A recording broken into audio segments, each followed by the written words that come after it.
on the world. Yeah, yeah. Think of what would have happened in that country without a leader like that. So there is really the touch of the hierarchy, for sure. Whether it's fourth degree, third degree, definitely an initiate, as far as I can see. Okay, I just have to make sure that I stick to the. Oh, you have to listen to me some more. Okay, before you get a break, and hopefully, two of you will be feeling better and be able to instruct, for the ceremony. We alternate feeling lousy, and now it's. I had my turn this morning, but then I recovered. Just the chance to talk about the Tibetan makes me feel better. Okay. Anyway, fourth degree. By the time the fourth initiation is taken, the initiate has mastered perfectly the fifth subplane, fifth from the bottom. Okay, you know what I mean. If I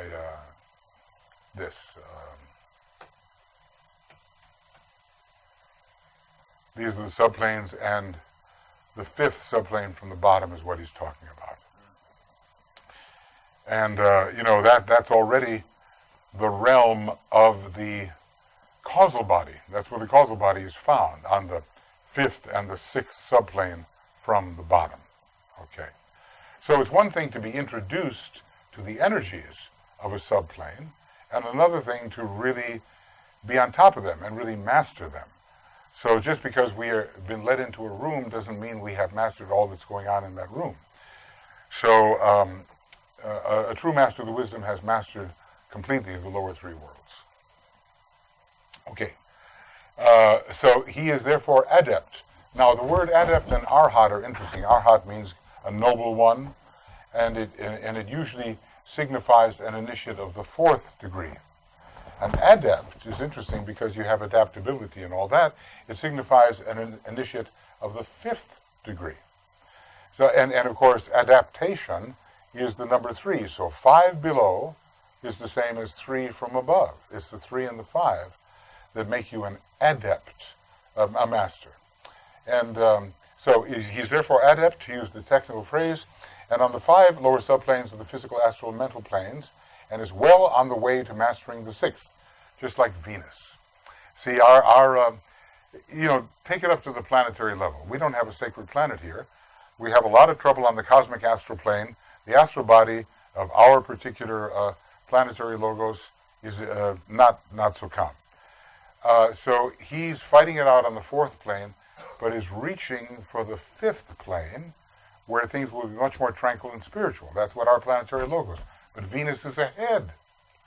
And Venus has already achieved the 5th plane and is reaching towards the 6th subplane. So your level of achievement sets you up to reach into the next possible level of acquaintance and achievement.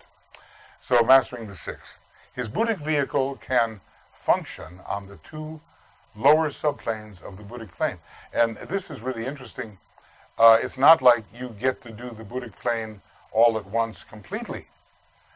Different potencies arise on the Buddhic plane. Now here is the Buddhic plane, and it's only on the lower 2 subplanes that this 4th degree initiate has the power.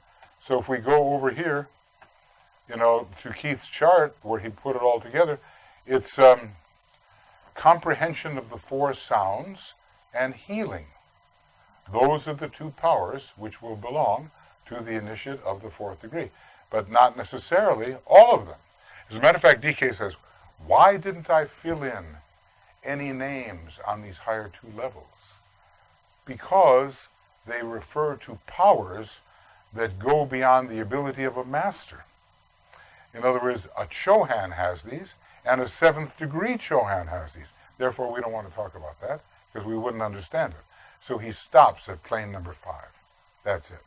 Which is quite a bit. I mean, if you look at plane number 5 up here, and it says all knowledge, then that's quite a bit, isn't it? That reminds you of Master R, the Count of Saint-Germain, when he was Sir Francis Bacon in Elizabethan times, right?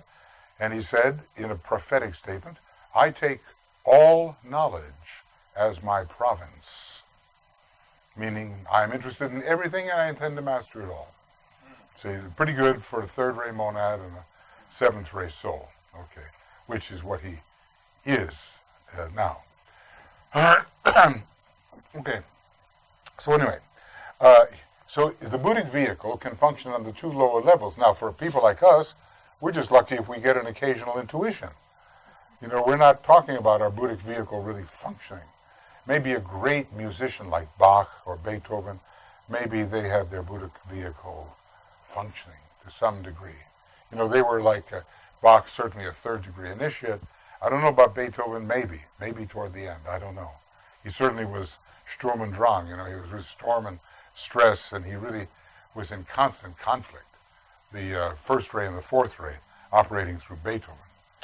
Anyway, the life of the man, this is for our encouragement, the life of the man who takes the fourth initiation or the crucifixion is usually one of great sacrifice and suffering.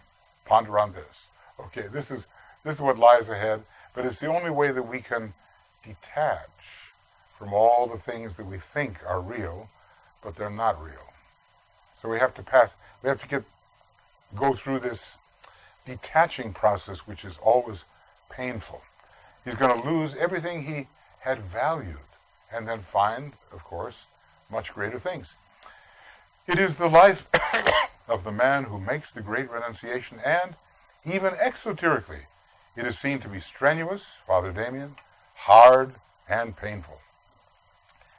He has laid all, even his perfected personality, upon the altar of sacrifice, and stands bereft of all. It's all taken away. Well, you know, it's like a vacuum. If you don't take it all away, the new cannot pour in. So we've got to detach from everything we were holding on to for millions of years so that the new can really pour in. He has laid all, even his perfected personality, upon the altar of sacrifice. All is renounced. Friends, money, reputation. I mean, you know, Francis Bacon went through a lot. He lost his reputation completely. He was accused, and I think wrongly accused, but he was accused of taking bribes and all the rest of it, and he lost his repute. Friends, money, reputation, character, standing in the world, family, and even life itself, all is renounced. So, you know, obviously when average people like ourselves, we look at this and say, all right, this is the fourth initiation. Doesn't look so good, you know. Looks a little bit demanding, you know what I mean?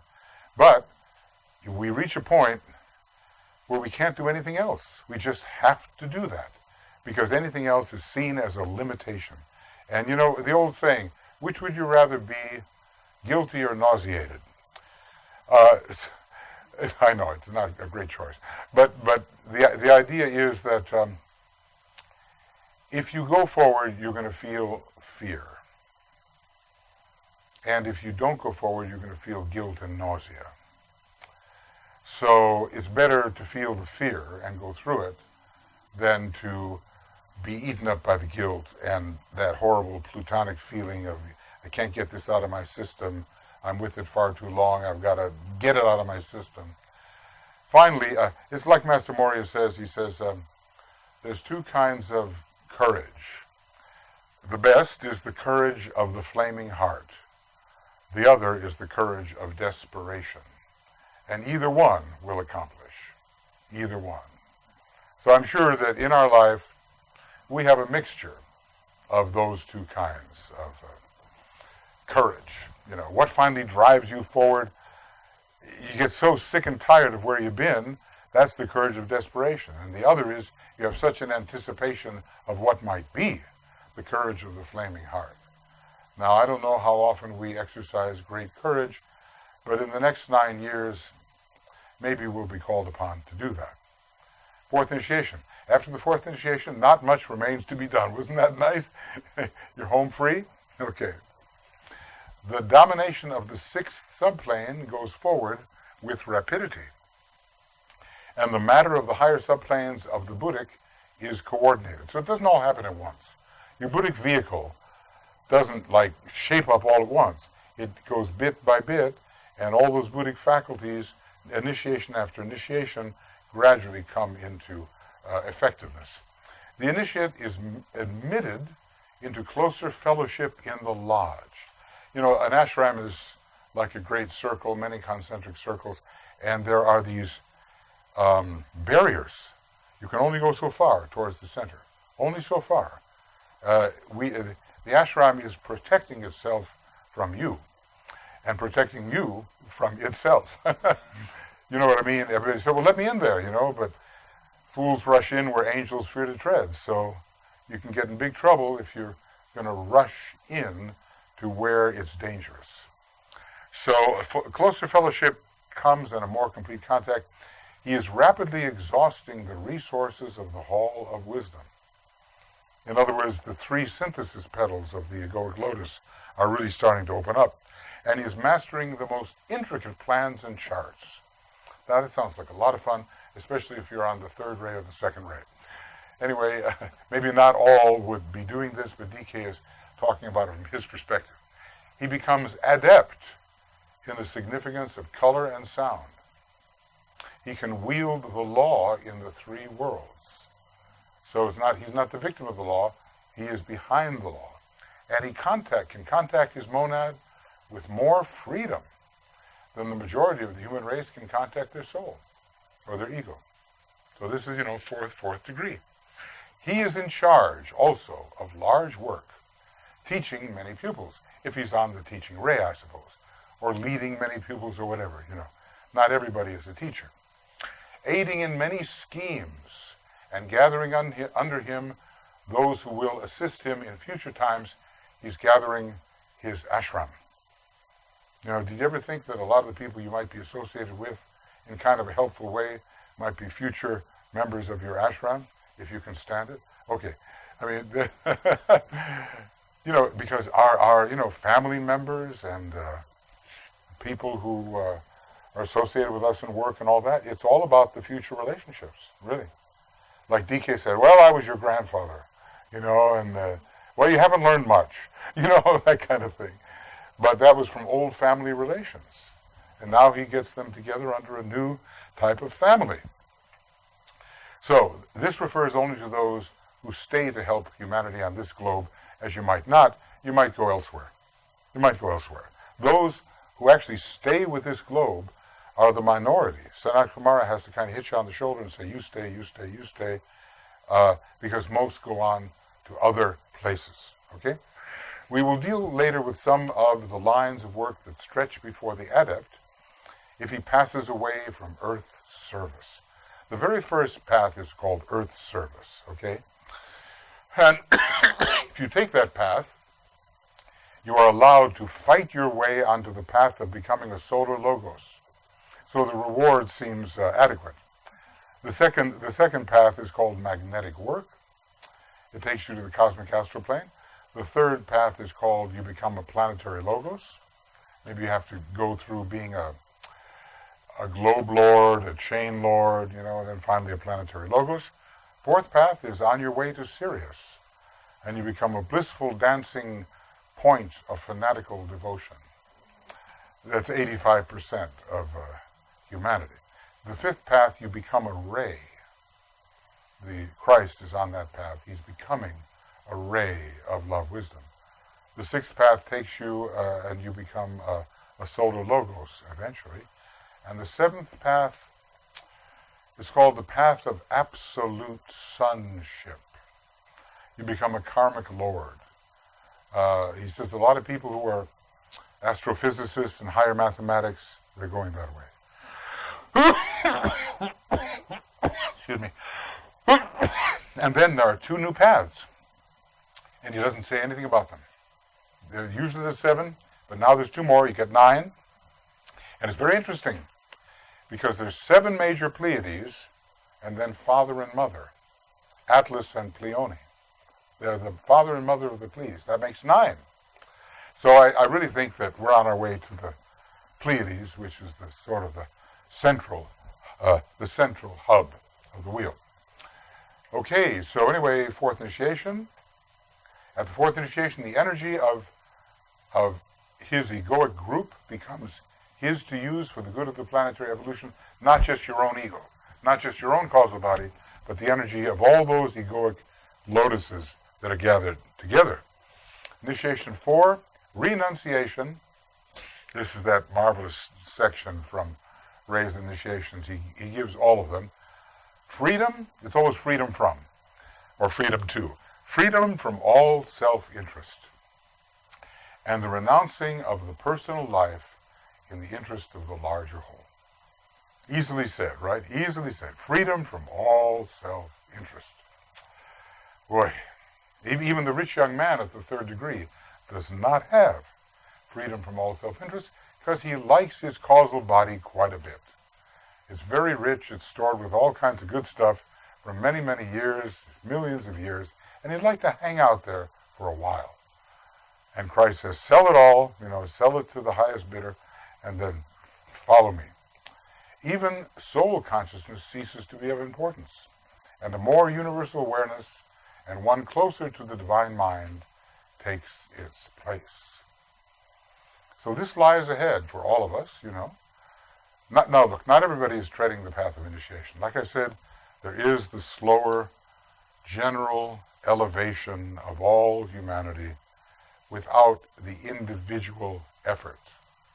And so, some millions of years hence, people will rise to a higher state.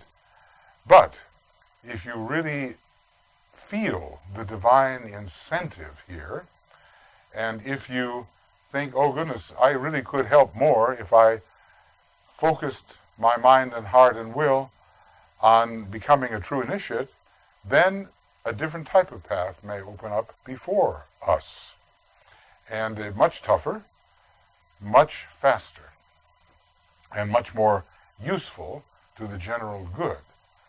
So that's everybody's choice, you see. That's everybody's choice. Do you have any questions? Because I think we maybe should break before we become masters. At the fifth degree, that is, Any thoughts about this? I mean, what a vista. And all in that little book called Initiation, Human and Solar. Yeah, that little book. That little book meant for the general public. Really, like I said, you're way off there reading Cosmic Fire somewhere. You're way in the Rays and Initiation somewhere. And the piece of information you need is way back there in Initiation, Human, Solar. Yeah. Both.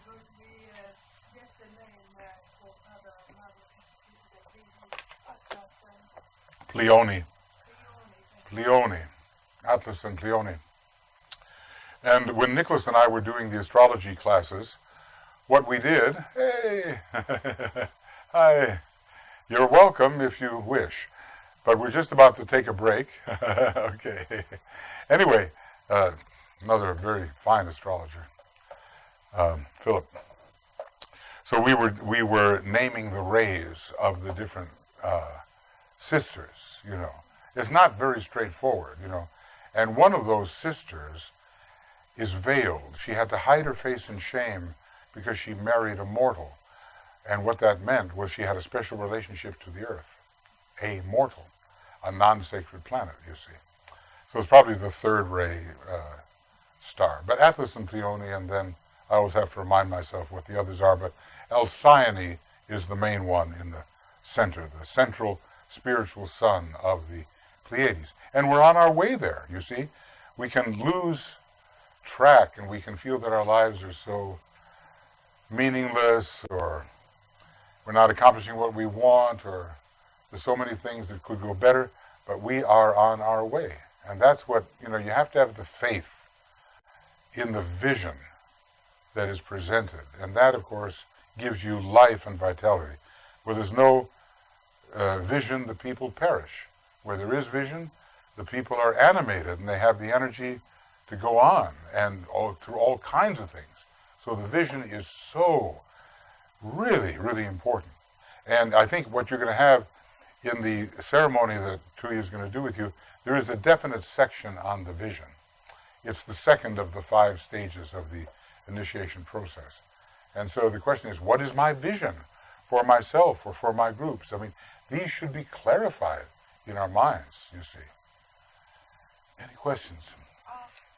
As we were doing the information on the 4th initiation, what kept coming to mind for me was a program I listened to a couple of weeks ago where Ken Wilber was talking, and he was saying that for the first time ever, we are now in Tier 2. Tier 2. And Tier 2 looks at things totally differently than Tier 1. It's the same exact circumstances, but a whole different storyline. Yeah. And Ken Wilber did a lot of work with Sri Aurobindo. Oh yeah. And the mother's comment was, when you're looking at Ganesh and you see the removal of obstacles, instead of suffering, you go, good riddance. Good riddance. Yeah, exactly. Ganesh is the elephant god, right?